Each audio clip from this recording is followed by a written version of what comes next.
Salut à tous les passionnés. Suite à l'énorme crash entre Jay Howard et Scott Dixon lors de l'Indy 500, j'ai décidé de vous faire un petit top des pires crashs de l'histoire en F1.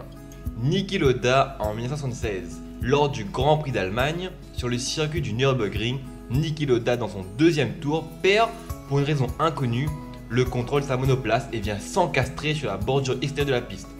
Lors du choc, le casque de Niki Lauda est arraché et la voiture s'embrase instantanément. Niki Lauda passera 1 minute prisonnier des flammes avant d'être transporté à l'hôpital inconscient. L'histoire de Niki Lauda et son rival James Hunt est racontée dans le magnifique film Rush. Je vous laisse aller voir la vidéo sur mon top 10 des meilleurs films de voiture pour en savoir davantage. Gilles Villeneuve en 1982. Grand Prix de Belgique sur le circuit de Zolder. Gilles Villeneuve vient percuter la monoplace de Jochen Mass qui roule au ralenti. Lors du choc, Gilles Villeneuve est éjecté sur la barrière de sécurité et décède sur le coup. Gérard Berger en 1989. Lors du Grand Prix de Saint-Martin au circuit d'Imola, la monoplace Ferrari de Gérard Berger vient finir sa course dans un mur suite à un ennui mécanique. Heureusement, le pilote ne sera que légèrement blessé. Ruben Barrichello en 1994. Grand Prix de Saint-Martin au circuit d'Imola toujours, lors de la première séance d'essai, la monoplace décolle sur un vibreur et termine dans une barrière de pneus. Le pilote s'en sortira avec un nez et un bras cassés. Et Ayrton Senna en 1994. Toujours à Imola, le week-end du 1er mai fut un week-end tragique. La veille, lors des essais, le pilote Roland Ratzenberg y perd la vie. Et Ayrton Senna, ne voulant plus courir à cause de l'événement tragique, il finit par changer d'avis et perdra lui aussi la vie lors du 71e tour. Il perd le contrôle de sa monoplace dans la courbe de Tamburello et percute un mur à plus de 210 km/h. Grand Prix de Belgique en 1998. Sur le circuit de Spa-Francorchamps, dès le départ, 13 voitures vont entrer en collision après que David Coulthard ait traversé la piste. Michael Schumacher en 1999.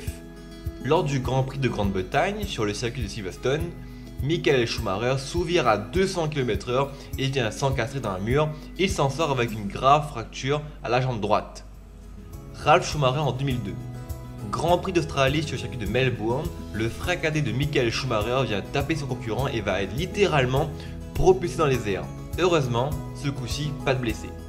Mark Webber en 2010.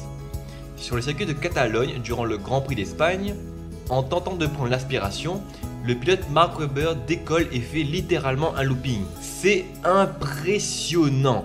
Heureusement, le pilote s'en sort indemne. Mais franchement, c'est l'un des crashs les plus impressionnants de toute l'histoire de la F1. 2014 avec Jules Bianchi. Lors du Grand Prix du Japon, au circuit de Suzuka, le 5 octobre, Jules Bianchi, le pilote français, percute un engin de dépannage qui remorquait la voiture d'Adrian Sutil. Le pilote décédera de ses blessures 9 mois plus tard. Jules Bianchi est le dernier pilote à avoir perdu la vie en F1.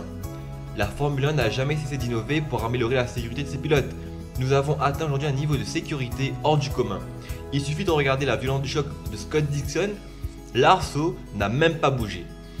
J'espère que cette vidéo t'aura plu, tu peux liker la page Facebook et t'abonner à la chaîne pour rejoindre une communauté de passionnés et me rejoindre sur Snap pour vivre les coulisses de l'aventure chroniquarde. Je te dis à la prochaine et n'oublie pas les gars, plein gaz!